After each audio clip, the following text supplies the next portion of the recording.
안녕하세요. 이민케어 정변입니다. 오늘은 시민권에 대해서 이야기해 보려고 하는데요. 지난 영상들에서는 미국 영주권 그리고 비자에 대해서 알아봤었죠. 근데 시민권은 영주권 그리고 비자와는 결이 조금 다르거든요. 왜냐면 우리가 영주권이나 비자를 받는 이유는 그게 무슨 목적이 됐건 미국에 합법적으로 최소 6개월, 1년 이렇게 길게 체류하거나 아니면 영구히 거주하기 위해서 받는 거잖아요. 근데 시민권은 아예 미국 시민이 되는 거니까 이제 체류나 거주 이런 차원이 아니고 특히 영주권자랑 비교할 때 미국에서 투표할 수 있게 된다. 이 정도를 빼면 시민권자가 된다고 해서 달라지는 게 크게 없어요. 오히려 주어리 듀티, 그러니까 배심원 의무 같은 게 생겨서 피곤해질 수도 있고요. 또 한국 국민들은 태어날 때부터 미국 시민권을 가지고 있는 선천적 이중 국적자를 제외하면 시민권을 받는 순간 원래 가지고 있는 한국 국적이 상실되거든요. 그래서 시민권 취득은 필수가 아니라 선택의 문제로 접근하시는 경우가 많습니다. 이렇게 외국인이 미국 시민권을 받는 걸 내추럴라이제이션, 귀화라고 하는데요. 여기서 가장 기본적인 조건은 먼저 만 18세 이상 영주권자여야 되고요. 그래서 비자 신분 상태에서 바로 시민권을 받는 것은 없습니다. 그리고 같은 영주권자라도 내가 영주권을 어떻게 받았느냐에 따라서 조건이 조금씩 달라지는데요. 결혼을 통해서 영주권을 받은 경우에는 3년 동안, 이외에 다른 방법으로 영주권을 받은 경우에는 5년 동안 영주권을 잘 유지하셔야 시민권을 취득할 자격이 되는데, 여기서 결혼을 통해서 영주권을 받고 3년 뒤에 시민권을 지원할 경우에는 시민권 과정이 다 끝날 때까지 결혼 관계가 유지돼야 3년 유지로 시민권 지원이 가능하다는 점. 그래서 만약에 그 사이에 이혼을 했다거나 해서 결혼 관계가 이제 없어지면 영주권을 결혼으로 받았더라도 5년 후에 시민권을 지원할 수 있다는 점 알아두시면 좋겠습니다. 그리고 추가로 몇 가지 조건들이 더 있는데요. 중요한 거 두 가지 먼저 말씀드리면, 첫 번째로는 Continuous Residence, 연속 거주 조건이라는 게 있고, 두 번째로는 Physical Presence, 실제 존재 조건이라는 게 있거든요. Continuous Residence라는 거는 영주권자로 미국에 연속으로 거주를 했다라는 건데, 이걸 보여주기 위해서는 미국 시민권자가 되기 전까지 이제 한 번 여행으로 미국 밖에서 180일, 6개월 이상 있으면 안 되고요. 사실 이 연속 거주 조건은 영주권 유지하는 것과도 관련이 있으니까요. 제가 이전 영주권 FAQ 영상에서 영주권자가 해외에 나가서 6개월 있게 되면 이제 돌아올 때 문제가 될 수 있다고 말씀드렸어요. 1년 이상 나가 있으면 영주권을 포기한 걸로 보고요. 그래서 이 연속 거주 조건은 보통 시민권 지원하는 것과 상관없이 이 영주권을 유지하는 차원에서도 이제 신경을 써야 되는 조건이고요. 피지컬 프레젠스 조건은 이제 내가 영주권자로 실제로 미국에 존재했다, 살았다 라는 거를 보여주는 조건인데요. 시민권 원서 접수일을 기준으로 결혼을 통해서 영주권을 받은 경우에는 3년 중 반인 18개월 이상을 미국 땅 안에 있어야 되고요. 다른 영주권 같은 경우에는 5년 중 반인 30개월을 미국 땅 안에 있어야 됩니다. 이 피지컬 프레젠스는 미국 밖에 있었던 날짜를 다 더해서 계산을 하는데요.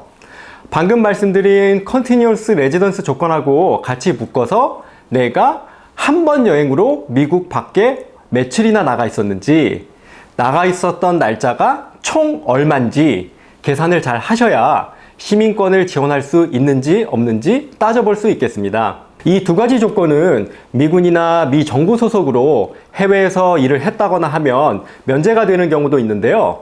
대부분은 해당 사항이 없으니까 시민권 고려하고 계시다면 해외여행 가실 때마다 일정표 잘 챙기시고 미리부터 날짜 계산해 놓으시는 게 좋겠습니다.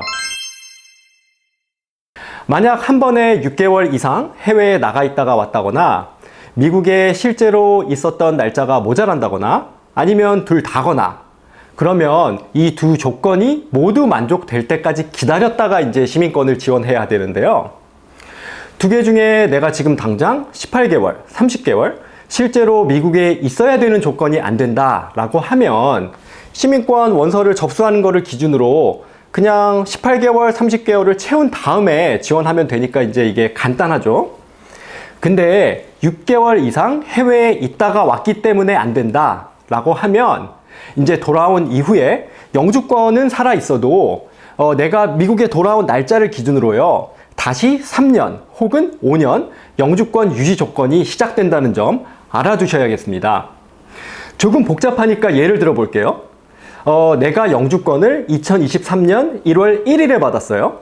취업을 통해서 받았고요. 그러면 5년이 지난 2027년 12월 31일 이후 그때 시민권을 지원할 자격이 생기는 거잖아요. 그러니까 뭐 엄밀하게 따지면 5년 되기 90일 전에 이제 시민권을 접수할 수 있지만 날짜 계산을 편하게 되니까 여기서는 일단 넘어갈게요.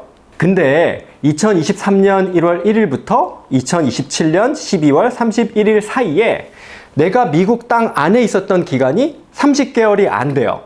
대신에 한 번 밖에 나가서 6개월 이상 있다가 온 적은 없고요. 그러면 그냥 영주권 받은 후부터 지금까지 미국에 있었던 기간을 일단 다 더해보고 앞으로 이게 30개월이 될 때까지 기다렸다가 시민권을 접수할 수 있겠습니다. 근데 만약에 영주권은 똑같이 2023년 1월 1일에 받았는데 영주권 받고 조금 있다가 이제 한국 가서 10개월을 있다가 돌아왔어요. 근데 이제 그게 2024년 1월 1일에 오잖아요. 그러면 내가 돌아온 2024년 1월 1일을 기준으로 다시 5년이 지난 2028년 12월 31일 이때가 돼야 시민권을 신청할 자격이 생긴다는 이야기입니다.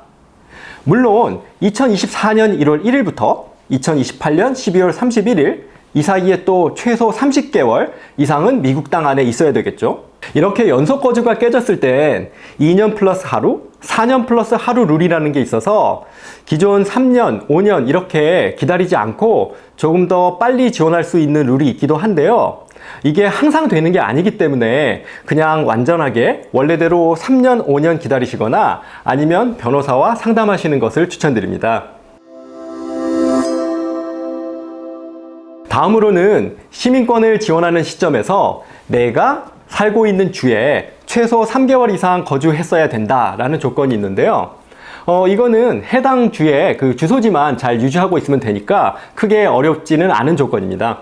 마지막으로는 Good Moral Character라고 내가 미국 시민이 되기에 적합한 도덕성이 있다는 것을 보여줘야 되는 조건이 있는데요. 보통 과거에 범죄 기록이 있냐 없냐를 주로 보고요. 또 이민국에 거짓말을 했던 기록이 있다거나 그러면 이 도덕성을 문제 삼아서 거절될 수도 있으니까 조심하셔야 되겠습니다. 특히 이 범죄 기록 같은 경우에는요. 살인이나 폭력범죄, 사기, 탈세 같은 이 중범죄 기록이 있으면 permanent bar라 그래서 시민권을 받을 자격이 아예 안 되는데요. 어차피 이런 게 있으면 이미 감옥에 있다던가 아니면 추방되었거나 그래서 현실적으로는 그 시민권을 지원할 때 고려의 대상조차 아니고요. 근데 이제 상대적으로 경미한 범죄들, 특히 음주운전이나 이 유흥 목적의 약물 이런 것들은 보통 판결 받고 5년 동안 문제없이 지내면 용서가 되는 경우가 많기 때문에 시민권 지원하실 때 참고하시면 좋겠습니다. 시민권 절차는 다 미국에서만 할 수 있고요. 먼저 이민국에 서류 접수하고 인터뷰하고 그리고 시민권 선서까지 끝내야 모든 절차가 마무리되는데 절차 관련해서 조금 더 자세히 말씀드리면 원서 접수는요. 영주권 받고 3년, 5년 후 지원 자격이 되기 90일 전부터 가능하고요. 그리고 그때 대통령이 누구냐에 따라서 특히 민주당이다 그러면 이제 대통령 선거가 있는 해에는 좀 더 쉽게 승인을 해주는 경우도 있거든요. 인터뷰 같은 경우는 보통 영주권 인터뷰에 비해서는 조금 더 이제 프렌들리하게 웃으면서 진행되는 경우가 많은데요. 근데 이게 다 케이스 바이 케이스이기 때문에 만약에 이민국에 뭔가 나한테 비호의적인 기록이 남아 있다거나 아니면 범죄 기록이 있다거나 그러면 인터뷰도 신경 좀 쓰셔야 되겠고요. 특히 인터뷰 중에 영주권을 받을 때 뭔가 불법적인 행위가 있었다, 이런 의심을 사게 되면 시민권 신청이 거절될 뿐만 아니라 기존에 가지고 있던 영주권에도 문제가 생길 수 있으니까 조심하셔야 되겠습니다. 또 인터뷰 중에는 시빅 테스트라고 미국 역사와 정부에 대한 기본 지식을 물어보는 테스트, 그리고 간단한 영어 말하기 쓰기 테스트를 하는데요. 둘 다 기본적으로 어렵지는 않은데 특히 시빅 테스트는 이 예상 질문 100개 중에 10개를 대답하는 형식인데요. 이게 조금 헷갈리는 질문들이 있을 수도 있어서 미리 공부는 하고 가셔야겠고요. 또 연세 있으신 분들 중에 영어 테스트도 어려워하시는 경우들이 있는데요. 50세 이상이면서 영주권자로 미국에 20년 이상 계셨거나 55세 이상으로 미국에 15년 이상 계셨으면 영어 테스트를 면제해 주고요. 또 시빅 테스트도 통역으로 진행할 수 있으니까 알아두시면 좋겠습니다. 그리고 65세 이상이면서 영주권자로 미국에 거주한 게 20년이 넘어갈 경우에는 마찬가지로 영어 테스트는 면제되고 거기에 시빅 테스트까지 통역으로 진행되면서 질문도 간소화되니까 너무 부담 가지실 필요는 없겠습니다. 근데 이건 2023년 현재 기준이고요. 2024년 하반기에 테스트가 업데이트 된다고 하니까 그때 가서는 어떻게 바뀔지 이거는 저도 참 궁금합니다.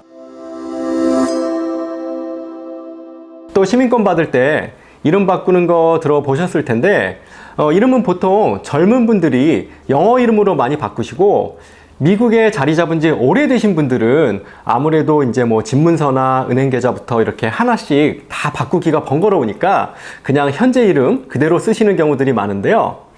이 이름 변경은요, 원서 접수할 때 신청할 수 있고요. 인터뷰 도중에 오피서가 한 번 더 컨펌하고 이때 원래 신청했던 거랑 다른 이름으로 바꿀 수도 있으니까 원서를 접수할 때 내가 무슨 이름으로 바꿔야 되냐 너무 신경 쓰지는 않으셔도 괜찮겠습니다. 인터뷰까지 하고 나면 시민권 선서, 어스 세레모니가 남았는데요.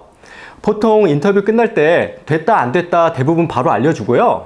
이제 됐다고 하면 인터뷰 당일에 선서까지 하는 곳들이 많아서 하루에 인터뷰부터 선서까지 다 하고 나면 이제 시민권 관련한 모든 절차가 끝나는 거고요. 지역에 따라서 뉴욕시티처럼 당일 선서가 안 되는 데도 있는데요. 이럴 때는 인터뷰 후에 따로 시간하고 장소를 알려주니까 그때 가서 선서하시면 되겠습니다. 보통 한 1, 2주 정도 텀이 있는 것 같아요. 시민권 선서하는 것 자체는 별거 없긴 한데요. 그동안 가지고 있었던 영주권 카드를 이제 반납해야 되고요. 대신에 Naturalization Certificate이라고 시민권 증서를 주니까 시민권 증서를 잘 보관하셔야겠고, 또 이제 선서까지 끝나면 미국 시민이니까 미국 여권을 신청하실 수 있잖아요. 근데 여권 신청할 때 이제 방금 받은 시민권 증서의 원본, 이 원본을 제출해야 되니까 여권 신청 전에 사본을 여러 개 만들어 놓는 것이 좋겠습니다. 근데 간혹 가다가 인터뷰하고 나서 결과가 안 나오는 경우도 있거든요. 이게 안 됐으면 안 됐다고 알려줘야 그거에 맞춰서 어떻게 할지 정할 수가 있는데 결과 자체가 안 나오고 있으면 이게 되게 답답하잖아요. 그럴 때는 이제 내가 사는 곳에 컨그레스맨, 이제 국회의원이죠. 이 국회의원 사무실에 민원 넣고 편지 넣고 이것저것 해보라는 게 참 많은데 사실 다 크게 소용은 없고요. 제일 효과적인 거는 이민국을 고소하는 겁니다. 농담 아니고요. 이거를 1447B, 1447B 액션이라고 하는 건데 시민권 인터뷰는 법으로 무조건 120일 이내에 결과를 알려주게 되어 있거든요. 그래서 만약에 내가 인터뷰를 했는데 120일 동안 아무 소식이 없다. 그러면 연방법원에 이민국을 고소해서 결과를 독촉할 수 있습니다. 고소할 때는 이민국만 고소하는 게 아니라 FBI부터 이렇게 관련된 기관들을 다 같이 묶어서 진행해야 되는데 아무래도 혼자서 진행하시기에는 어려운 부분이 있으니까 반드시 변호사를 통해서 진행하시는 게 좋겠고요. 실제로 고소를 하고 조금 있으면 디스트릭트 어터니 사무실에서 전화를 와서 고소를 취하해달라고 그러는 경우가 많거든요. 그래서 번거롭지만 제일 좋은 솔루션입니다. 사실 시민권은 이렇게 취득, 귀화하는 거 말고 자동으로 주어지는 게 있죠. 자동 시민권이라는 거는 보통 미국에서 태어났거나 아니면 미국인 부모에게서 태어났다거나 하는 경우를 말하는데요. 근데 미국 시민권자가 해외에서 자녀를 낳는데 출생신고를 안 했다거나 결혼하지 않은 상태에서 자녀가 태어났다거나 또 입양했다거나 이런 식으로 복잡한 경우들도 있거든요. 이런 케이스들은 다음에 기회가 되면 별도 영상으로 다뤄보도록 하겠습니다. 또 미국에서 태어나서 한국, 미국 두 개 국적 모두 가지고 계시는 분들도 계시잖아요. 이런 분들은 군대 문제부터 해서 또 한국 국적 포기나 한국의 재외동포 비자 취득 이런 부분 궁금해 하시는 경우들이 많은데 이쪽은 어찌됐든 이 한국법에서 관장하는 부분이고 또 관련법이 워낙에 자주 바뀌기도 하니까 제가 여기서 설명드리기보다는 한국에 계신 다른 전문가들께 상담 받으시는 것이 좋겠습니다. 오늘 시민권 영상으로 제가 처음 유튜브를 시작하면서 준비했던 기본 토픽들 크게 영주권, 비자, 시민권 이렇게 마무리가 되었는데요. 제가 중간중간 말씀드렸지만 아직 다 다루지 못한 내용들도 있고 이민법이나 정책은 계속 바뀌는 부분도 있어서 이런 부분들은 앞으로 하나씩 추가해 볼 계획입니다.